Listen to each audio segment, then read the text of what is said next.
Is that folk music that you play there? What is that? How do you call that folk music? I think it was Studs Terkel who asked Big Bill Brunzi, did he consider his blues music to be folk music? And Big Bill says, well, never heard no horses sing on it.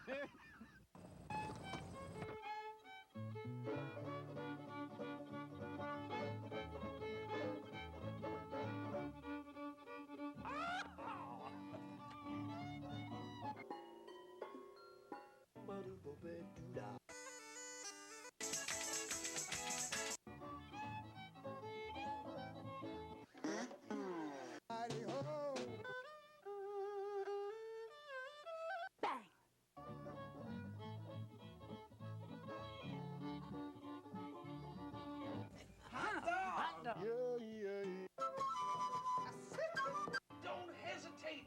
It could be your ticket to a new tomorrow.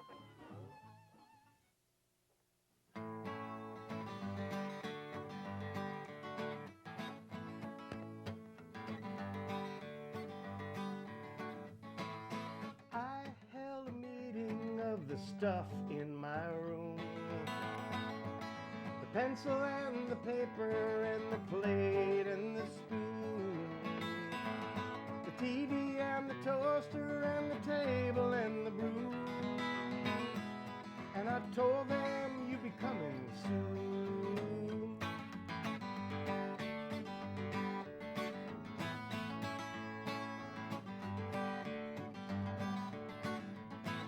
The microwave was open, said he'd welcome a new flame. The cufflinks pitched an offhand plan for a party in your name. The wristwatch took the time to tell them all I was insane. But his old guitar said she'll be coming soon. The meeting took a sharp turn when the radio arrived, singing Love Me Do, a case of you, at last I will survive. The remote control and the sugar bowl started up a conga line, and they went outside. My things continued dancing out the door to my backyard. I've never seen inanimate objects partying so hard. They're celebrating even though we don't know who you are. But we all know you're coming soon. Coming soon. Come on soon. Come on, get over here.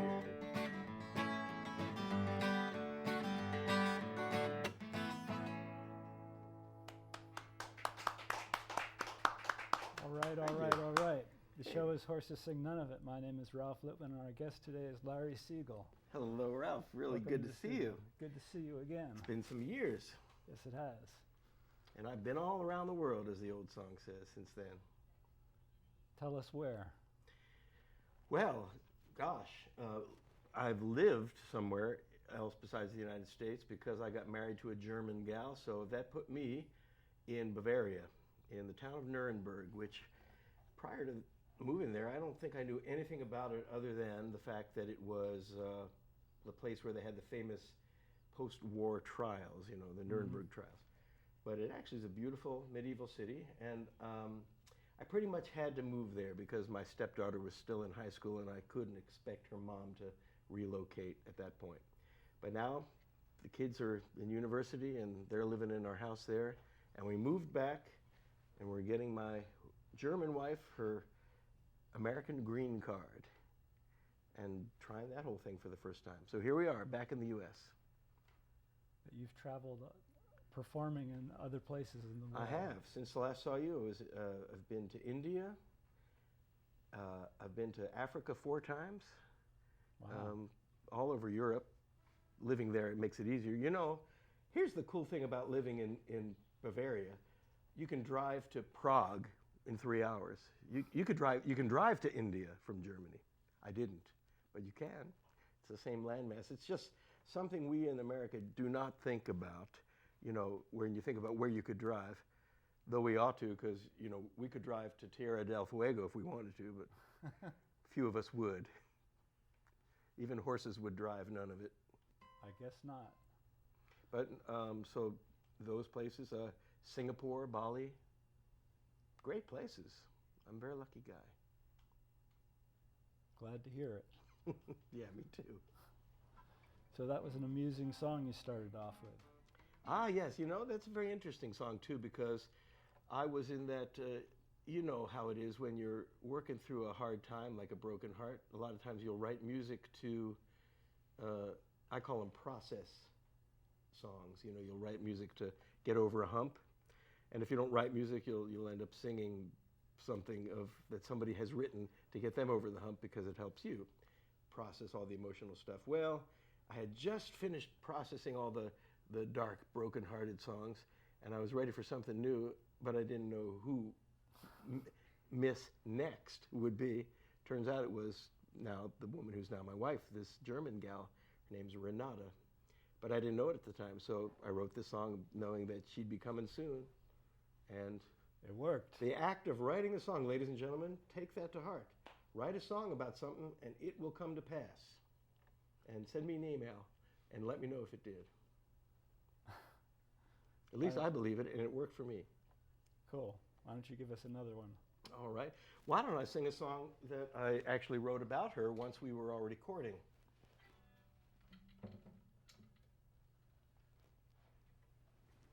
I'm going to switch guitars because, another place I have been was to Ireland. And I'm a big fan of Celtic music. I have another Irish song I wrote to a poem by Yeats that I might play a little bit later. But this one is a true song. When we were kind of on our pre-wedding honeymoon,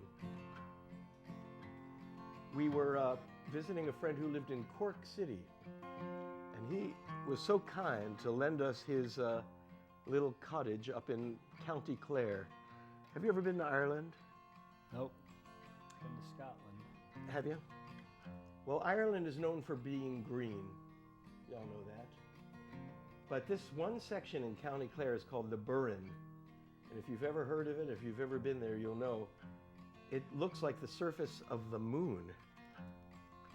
It's all rock and brown. And I think an English visitor, a writer, said several centuries ago of the Burren, there's, how did he say? Oh yes, not enough water there to drown a man, not enough tree there to hang a man, and not enough earth there to bury a man. That's the Burren. So that's where we ended up. But that, in contrast with the lush green of Ireland, is an amazing place. And we were driving up into Clare in a tiny town called Ballyvan. So that's why I'm giving you this introduction, because the song is called Into Ballyvan. And everything in the song happened just as I'm about to tell you.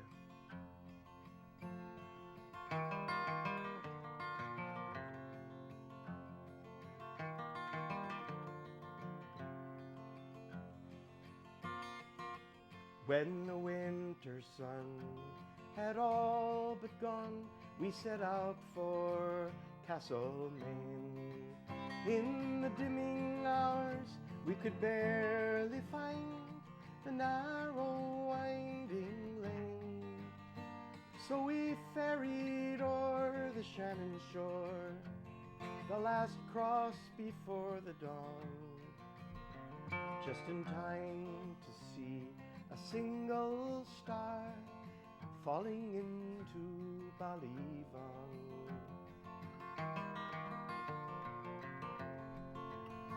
As my love and I took in a sky of stars like melting jewels, we thanked our lucky ones that shone upon such lucky fools.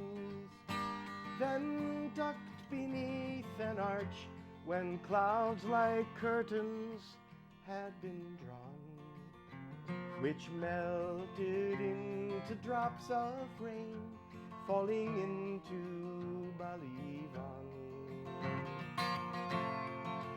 and the rains came down on the seeds we'd sown to wash away the winter and reveal what love had grown. Then the fire burned bright on the turf that night on the Bay of Galway's shore, reliving sails of sea and tales and lifetimes gone before. But this moment is the greatest gift I'd ever have been shown, as love set sail within our hearts and into Ballyvaughan. Then a tension in my heart released I never knew was there, and it continues to release each day. My love and I will share, as if all my fears have gathered here to farewell and be gone. As my love and I fall into sleep, into Ballyvaughan. As my love and I fall into sleep, into Ballyvaughan.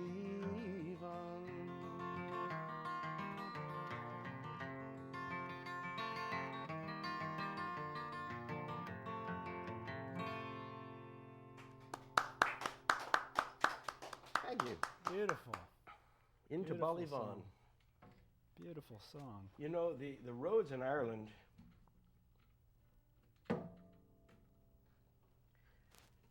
are a very curious thing there. The speed limits on the narrowest winding country lanes with brick walls, brick bridges and walls, like so close in that two cars could fit, but more like as they would in two parking spaces. But the speed limit on those roads are 100 kilometers an hour, and which is exactly the same speed limit on their major highways. They have kind of one speed limit fits all there, and I was damned, but the best I could do was to get up to about 60 kilometers an hour on those roads. And I was thinking, I wonder if the locals can actually drive 100, and I'll bet you they can. But I already put scratches on the side of the rental car as it was.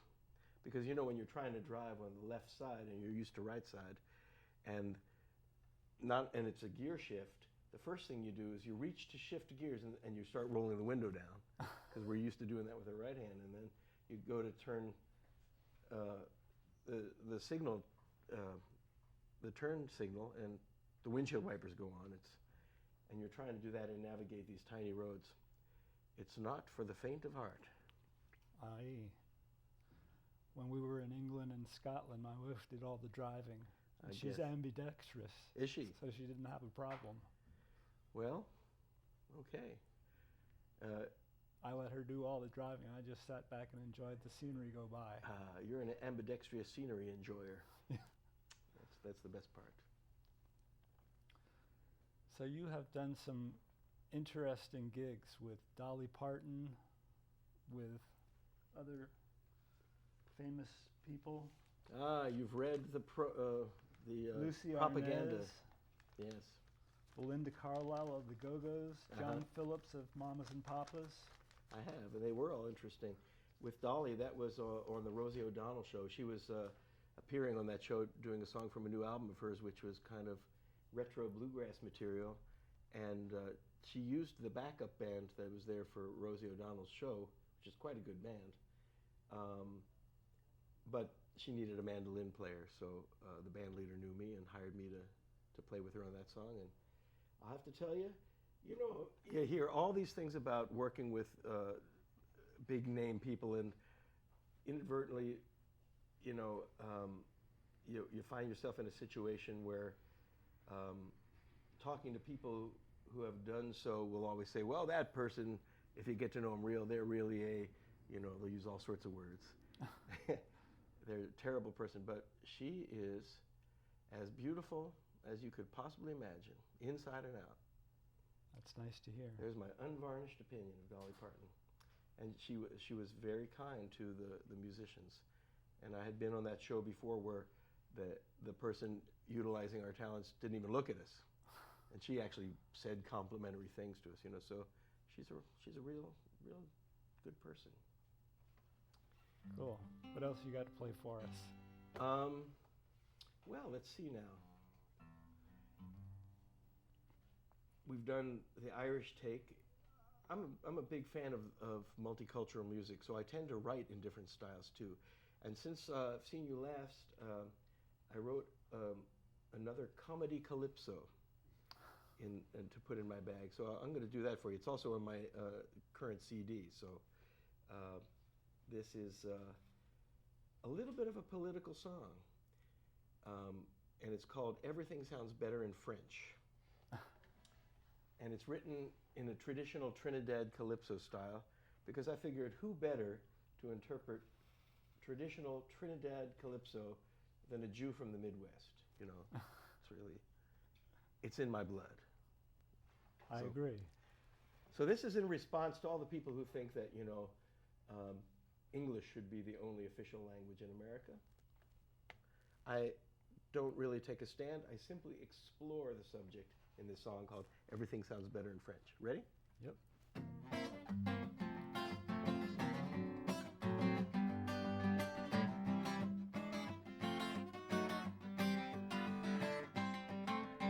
In this country there's a patriotic crowd who want to make it English only allowed. You heard about it. No Spanish, not even a mention.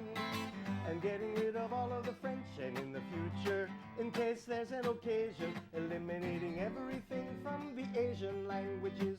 And while we're at it with such determination, drop all the words from all the German nations. So much of English would be extinguished. And do you realize how English would sound if domesticized? There'd be no more fondue, no more flambe, no champagne or Perrier, no mugugai pan chow mein or flan, no smorgasbord or filet mignon. Now think of what this means to those of us who travel by plane, boat, train, or bus. No more bon voyage is to be said. Only good trip is permitted instead. And goodbye is goodbye, that's all we'll allow. No more adios, au revoir, or ciao. No hasta la vista will we say, 'cause Americans should speak the American way. And no cappuccino, no cafe au lait. No creme caramel, no creme brulee. No more latkes, no more knish, no more lox or gefilte fish. Oy vey. And no antipasto or entree, for Americans must eat the American way. Now think of all of those films with foreign names. They would have to undergo a similar change. Play it again, Sam. Bogart would grouse in Casablanca, which you must call White House. And La Cage aux Folles, the birdcage would be, oh, they already did that, pardon me. And forget about Moulin Rouge, that's dead. You'll have to say the Red Windmill instead. And no Kung Fu, no Tai Chi, no sombrero, no mariachi, no sushi, sashimi, wasabi, no wigwam, teepee, or kimosabi. Well, maybe that is American. But no origami or feng shui, 'cause Americans should live the American way. Now think of all of the maps they'd print and sell. Those would have to be anglicized as well. Think of all the changes throughout the South, like Boca Raton would become Rat's Mouth. And all of the Cajuns would really feel sick when Baton Rouge has become Red Stick. And in Texas, Body of Christ we'll see on the map instead of Corpus Christi. And no more burritos, no enchiladas, no chili con carne or tostadas, no Ramadan, Hanukkah, or Kwanzaa. In fact, I retract that whole last stanza. That's right. 'Cause all we would have left is April Fool's Day if we have to celebrate the American way. Now all this is going to hit us like a flood. Instead of sangria, we'll have to drink blood. The nouveau riche is just the new wealth. And instead of Gesundheit, always shout health. And all the Latin bands would play music called sauce. Your head honcho would just be your boss. Forget about all of that French you were taught, even if it has that certain I don't know what. And to every kind of pasta we'll say bye-bye. And clack every dish that ends with an I. Even Hannibal Lecter's meals would be scanty. Keep the fava beans, lose the Chianti. And even Mardi Gras is just a fat Tuesday when you have to celebrate the American way. Now finally, when 2/3 of our nation are dying from monolinguistic starvation, they will take the situation in hand all the way to the highest court in the land. And then with a split down 4-5, once again they'll shock everybody's lives.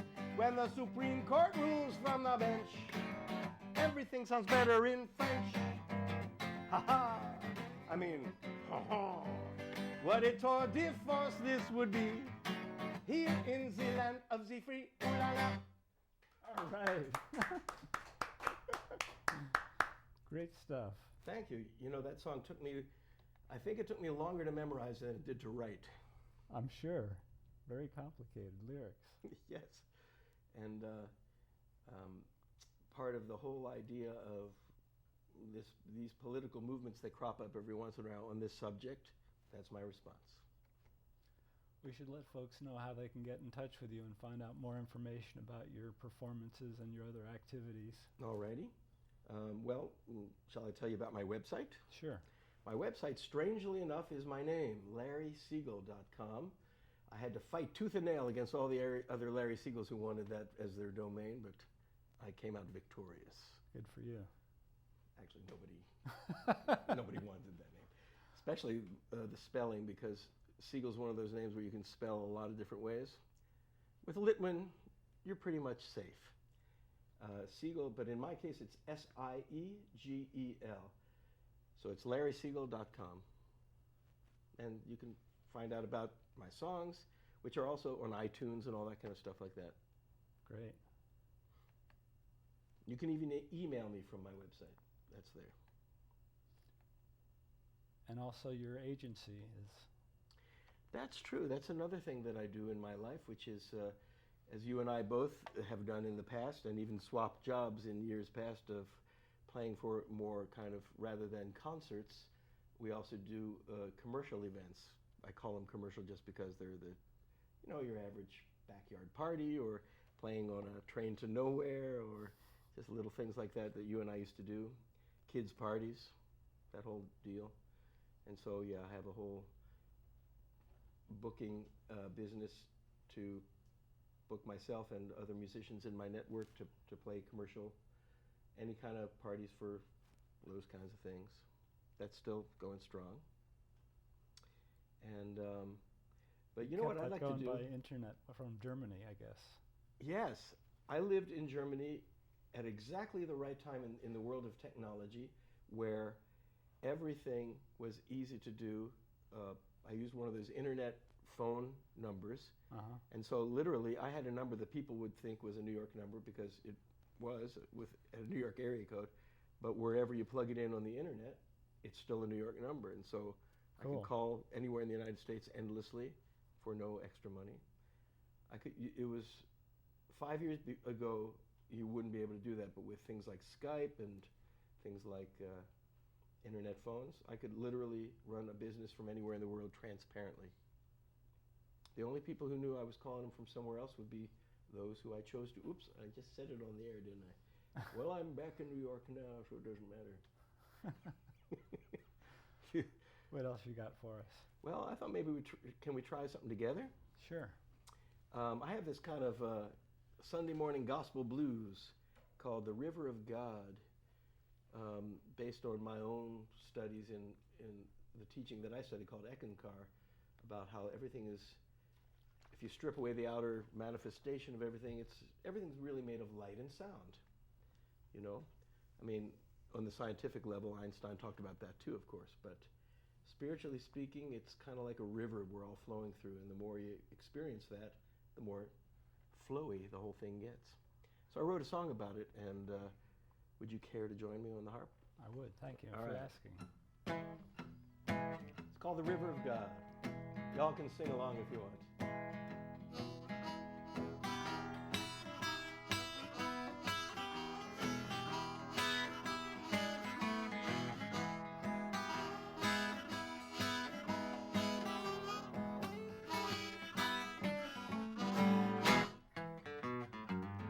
Though the sky is dark, don't the stars shine bright as I make my way neath the pale moonlight to a place I go at the end of the day. I grab my boat and row, sailing on down the river of God, the light and the sound on the river of God. Sailing on down the river of God, the light and the sound on the river of God. Hear the rush of the wind, hear the whippoorwill sing. When I close my eyes, how my heart takes wing.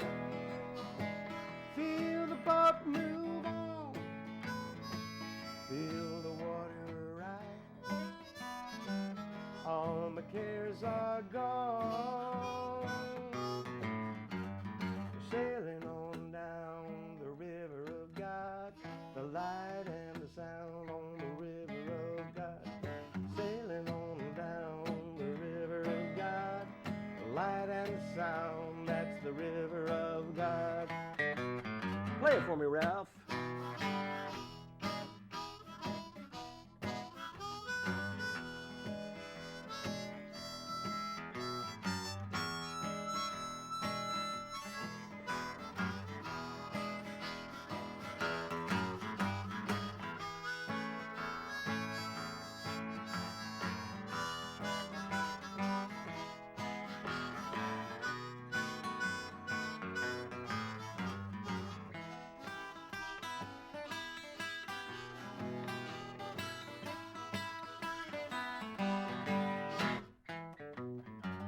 Now when the rivers of earth